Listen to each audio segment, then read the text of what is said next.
marque d'articles d'habillement confectionnés sur place avec du lin, du batik et de l'indigo, du pain tissé. Son nom, Asiki. Asiki pour vous vêtir aux couleurs de chez nous. Asiki, c'est des vêtements et accessoires de mode pour hommes et femmes. Visitez notre showroom situé à Bégamin, à 200 mètres du carrefour Kossi en venant de l'ENEAM, ex-INE. Contact plus 229 91 24 26 26 plus 229 95 94 22 51. Asiki, révélateur d'identité.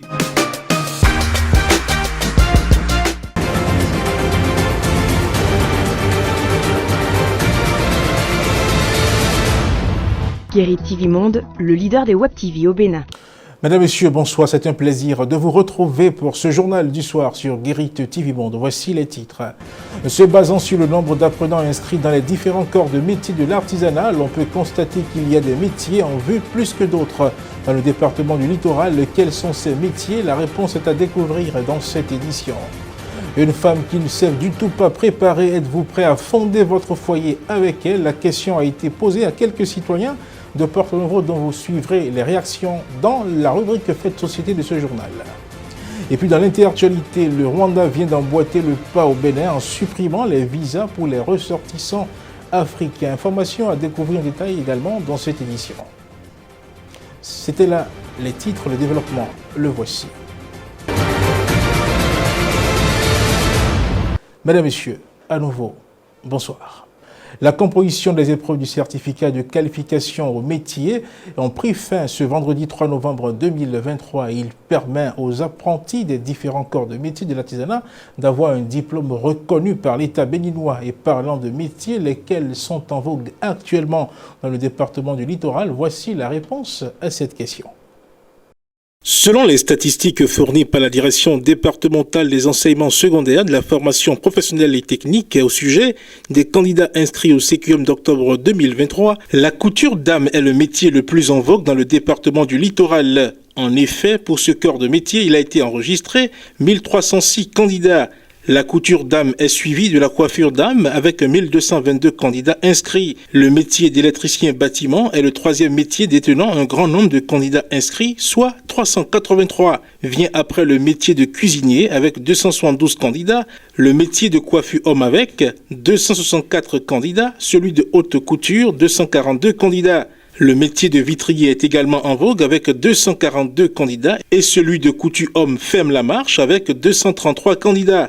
Par contre, il existe des métiers qui ne retiennent pas vraiment l'attention des jeunes. Au certificat de qualification de métier, session d'octobre 2023, il y a 6 corps de métiers qui ont respectivement présenté un seul candidat dans tout le département du Littoral. Il s'agit des métiers de tourneur, soudure, ajustage, forge, électricité auto-moto, dessinateur de mode et portrait, couture soutane et couture traditionnelle. Une nouvelle en bref pour poursuivre ce journal. Un homme a tué son ami qui a traité sa femme de prostituée. Les faits remontent au mois d'août 2021 au Nigeria où une bagarre entre les deux amis a conduit au décès d'un d'entre eux. Les deux buvaient dans une buvette autour d'une table quand la victime a traité de prostituée la copine de son ami. Dans un élan de colère, ce dernier s'est saisi d'une bouteille avec laquelle il a frappé l'autre. Mort s'en est donc suivi à la barre. L'accusé a reconnu les faits mais dit avoir agi sous l'effet de la colère et de l'alcool. Des raisons qui n'ont pas empêché sa condamnation à 5 ans de réclusion criminelle pour coup mortel. La décision a été rendue par le tribunal de Lokossa qui tient actuellement sa session criminelle de l'année 2023. Ce journal se poursuit cette fois-ci avec la rubrique Faites Société. Pendant les opérations de charme qui aboutissent à la conquête d'une femme, l'on ne voit pas souvent ses défauts. Mieux, il n'est toujours pas aisé d'évaluer sa capacité à accomplir des tâches qui relèvent de la vie conjugale. A priori donc, il n'y a rien qui indique sur la femme en face de vous si elle sait faire la cuisine ou non. Alors seriez-vous prêt à en prendre une qui ne sait pas du tout cuisiner? Voici les réponses servies par ceux questionnés par Faouzia Siefo.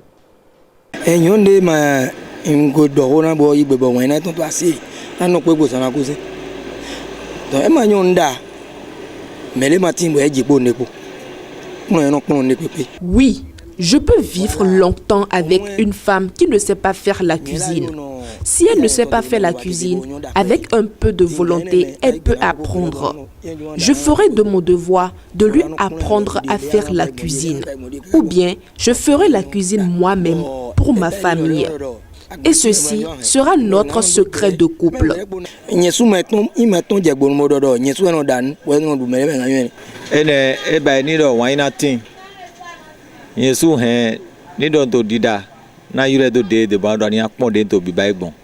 Parce que béton noir tombe, mais non jiffy. Bon, fiat de flin, ni de yama de flin, ni plein noir wede, bon, souvenir bail, ni de matin de québé, et la dana yok pour le boyanadou. Si j'aime vraiment cette femme, je vais vivre avec elle toute la vie. Le socle du couple est l'amour. Tant qu'il y a l'amour, le couple peut tout. Je peux bien lui apprendre à faire la cuisine. Puisqu'elle est déjà ma femme, je ne pourrai jamais la renvoyer chez ses parents. Si c'est juste à cause de la cuisine que je vais la renvoyer, je peux me retrouver avec une autre, pire qu'elle. Alors, c'est mon devoir de la changer. Un homme ne peut pas prendre une autre femme juste parce qu'elle ne sait pas faire la cuisine. Sinon, il passera toute sa vie à prendre de nouvelles femmes. Bon, atelier tout beau ni a zo dire d'aller voir ou attention à yenalo. Bon, elle a to nyonu nyato ko le pon. Nano ko nyonde nda, ba ma nyonda nano ko afon zanako. Photo est on deme. Oh, vi mi ton re so photo est on deme. Ba ya ro ni gbon le ba ma gbon. Vi mi ton ndo suru bo se tona. Ya est on le. Moi, je peux bien vivre avec une femme qui ne sait pas faire la cuisine. Mais pour moi, si une femme ne sait pas faire la cuisine, c'est la faute à ses parents. Faire la cuisine est une question d'éducation. Les parents doivent s'assurer que leurs filles savent faire la cuisine avant de prétendre aller en mariage.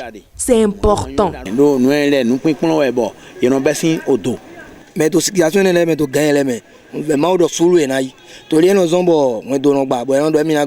J'invite tous les couples qui vivent cette situation de prendre la patience.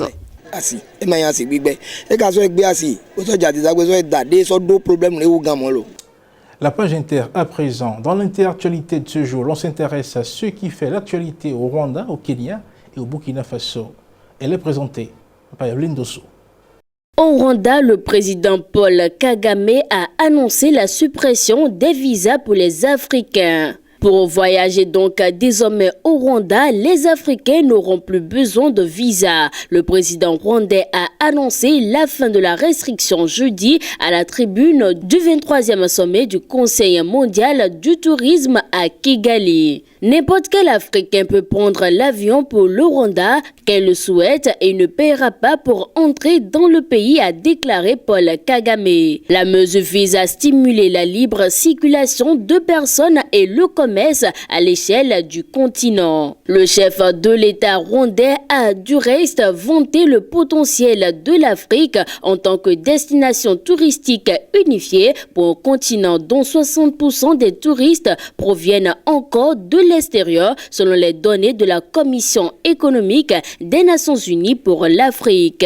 Pour Paul Kagame, les Africains sont l'avenir du tourisme mondial. Une fois cette mesure mise en œuvre, le Rwanda deviendra le 4e pays africain à supprimer les restrictions de voyage pour les Africains. La liste comprend la Gambie, le Bénin et les Seychelles. Le président kenyan William Ruto a par ailleurs annoncé lundi son intention de permettre à tous les Africains de se rendre au Kenya sans visa d'ici le 31 décembre.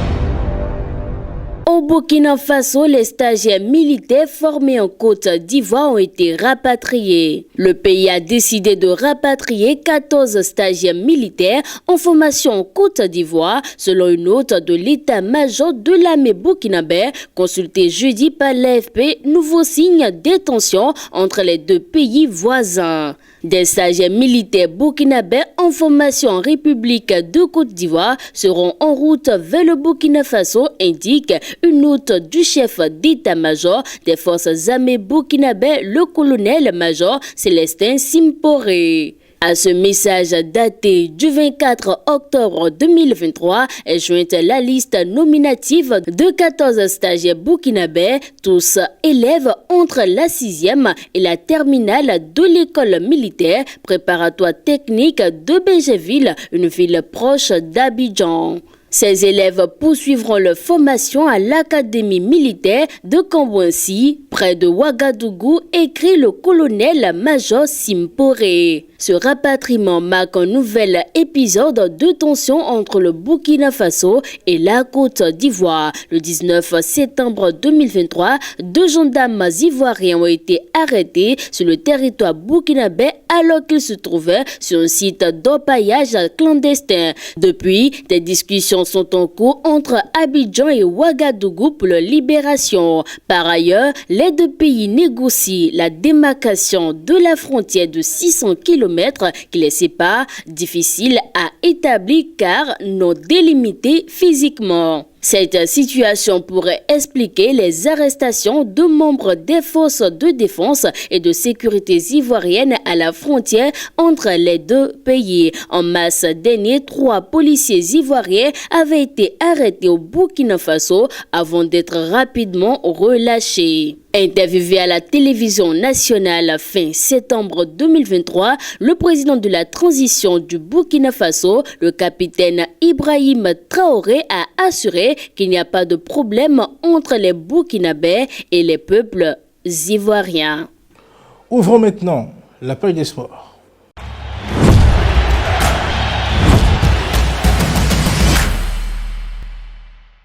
Ibrahim Salah a été sanctionné par son entraîneur. Pendant ce temps, le football marocain est en deuil. Des précisions avec Latifat Kowedon. Ibrahim Salah s'entraînerait actuellement avec la réserve, meilleur buteur du Stade Rennais depuis le début de la saison en Ligue 1. L'attaquant marocain de la formation bretonne ne serait pas à l'entraînement de l'équipe professionnelle et devrait ainsi manquer le déplacement de son équipe sur la pelouse de l'EGC Nice ce dimanche. Cette décision s'apparente à une sanction de la part de Bruno Genesio après que Salah ait séché un entraînement après le match nul des Bretonnes contre le RC Strasbourg. Le football marocain, quant à lui, est en deuil. Le club du Wydad Casablanca a annoncé ce jeudi 2 novembre 2023 le décès d'Oussama Fallou à l'âge de 24 ans des suites d'un accident de voiture le 11 octobre dernier. Depuis, le défenseur marocain de 24 ans était dans le coma, victime d'un grave accident de la route à cause d'un poids lourd qui avait violemment percuté son véhicule. Le latéral gauche qui a été international U23 avec le Maroc a succombé à ses blessures après 3 semaines passées en soins intensifs dans un hôpital de Casablanca. Plongé dans le coma, le défenseur marocain Oussama Fallou n'a pas eu la chance de se relever. Passé par Angers où il n'a jamais véritablement eu sa chance en professionnel, il s'était aguerri en prêt à Avranches avant de rejoindre le Wydad Casablanca au Maroc. C'est ce dernier qui a annoncé la nouvelle de manière officielle. C'est la fin de ce journal. Merci de l'avoir suivi et que Dieu accompagne vos efforts. Bonsoir chez vous et bon week-end.